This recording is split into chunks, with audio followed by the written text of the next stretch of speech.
Hey guys, it's just Adam, and today we'll be discussing Arsenal v Tottenham. Obviously, the derby's not close to being close, but obviously it happened previously when Arsenal absolutely thumped them at the Emirates.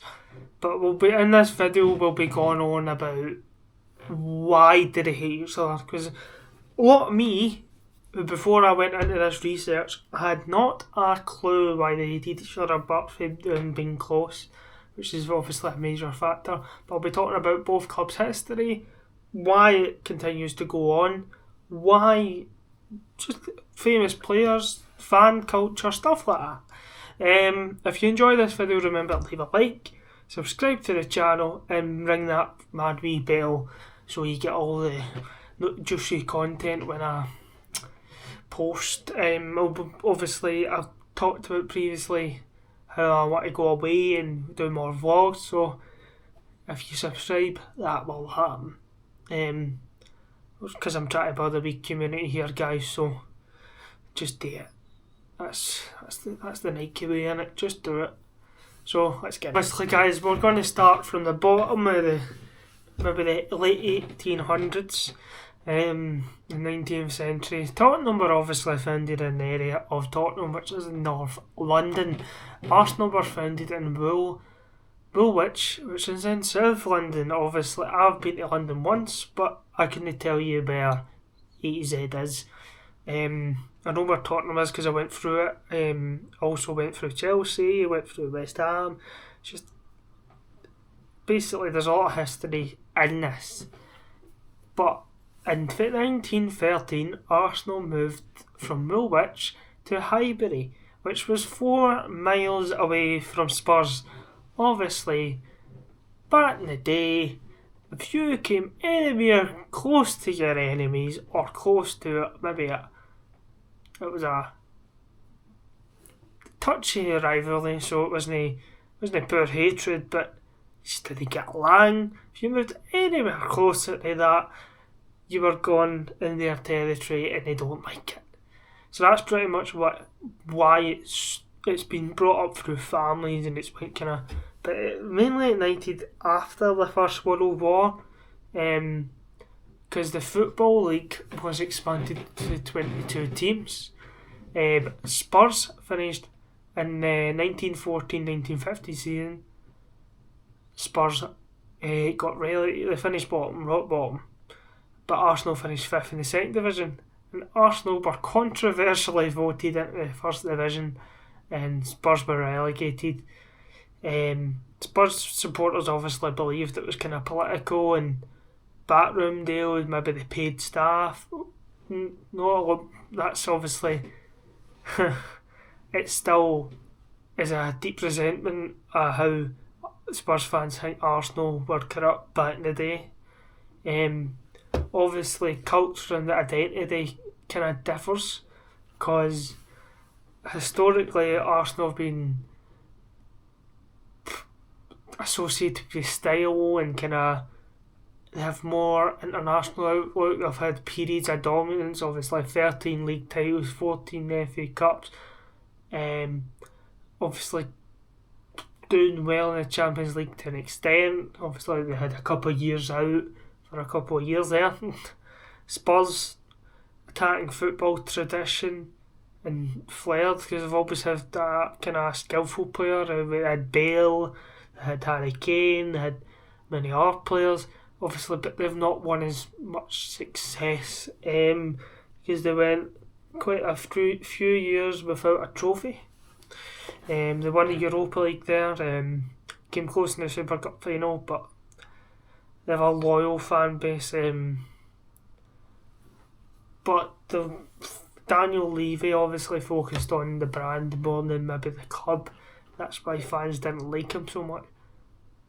But it's obviously, as any other derby, it's bragging rights, so it's fans' lives, work, they grow up together, the schools, the workplaces, the fact it's all influenced. Either supports Tottenham, Arsenal, and those predominantly that area because they're so close together. I went to Arsenal actually, what a good stadium it was. I didn't go to Spurs when I was in London, but I went past it, saw it. What a stadium as well. It's world class compared to the old one. But obviously, over these couple of years, there's been a lot of both clubs not doing that well, to be fair. If you look at it, I know Spurs won the Europa League and Arsenal have been doing amazing under Mikel Arteta in the style of play, but they've not really won that much. But obviously there's been many famous moments in these derbies. In 1971, for example, Arsenal won the league at the White Hart Lane.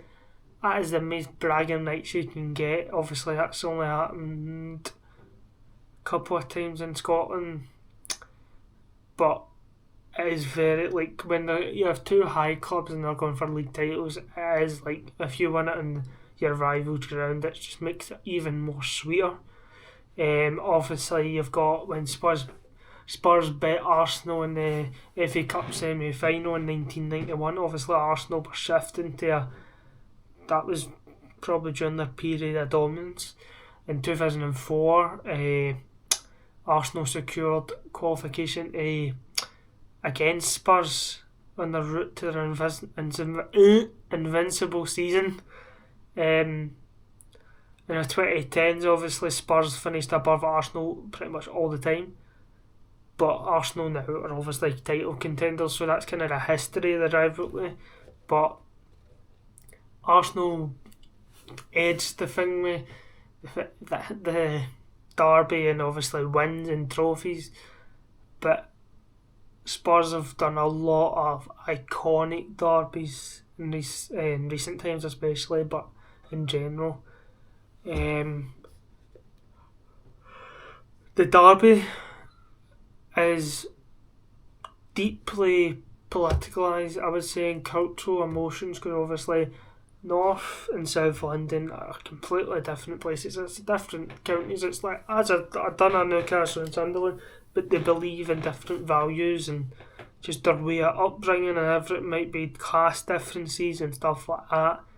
Their pride and their power and, as I said, their overall identity, because that's where you come from. You might feel differently towards a team that maybe something, just stuff like that kind of fuels rival derbies and stuff like that.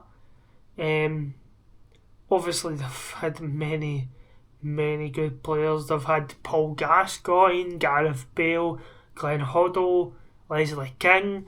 You've got, for Arsenal, Patrick Vieira, Dennis Bergkamp, and Thierry Henry, and Robert Pires. What a player he was. He was so underrated.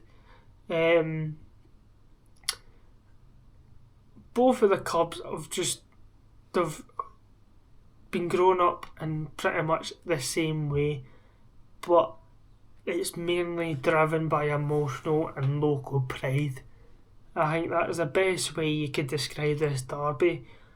You can even show it now. Eze was an Arsenal fan, but he's been linked with Tottenham. He was about to go to Tottenham, and then Arsenal called him up at the last minute, and you look how good that signing's been. Obviously you've got Sol Campbell, who left Spurs in a controversial way, shall we say, on a free transfer to Arsenal. That was probably the transfer of the century. You've got obviously Figo at Barcelona, but they hated him in his guts at what he done. But obviously Spurs and Arsenal both currently doing quite well. One's managed by Arteta and Thomas Frank, but I would say recently Arsenal have been, and overall Arsenal have been the more successful club, but Tottenham just show that willingness to perform, and I think under Daniel Levy they were more brand focused, but they want to move from brand focused to football focused. So it has been basically, in summary, it's a rivalry influenced by deep local roots and territorial kind of bragging rights, because Arsenal have obviously came to closer to where Tottenham wanted them to, and obviously it's created a derby that we all like and we love watching on the TV. So it's just one of them. I thought this is a little mini series that I was going to start. Obviously I done Newcastle and Sunderland before the derby, but this was just a random. So hope you enjoyed the video. Hopefully you can leave a like, subscribe to the channel, and put in post notifications if you enjoyed it. I always like feedback, so if you do enjoy the video, and if you don't, just tell me, because I want to get better and build a community over here at Just Adam. And I'll catch you in the next one. Thanks for watching, and goodbye.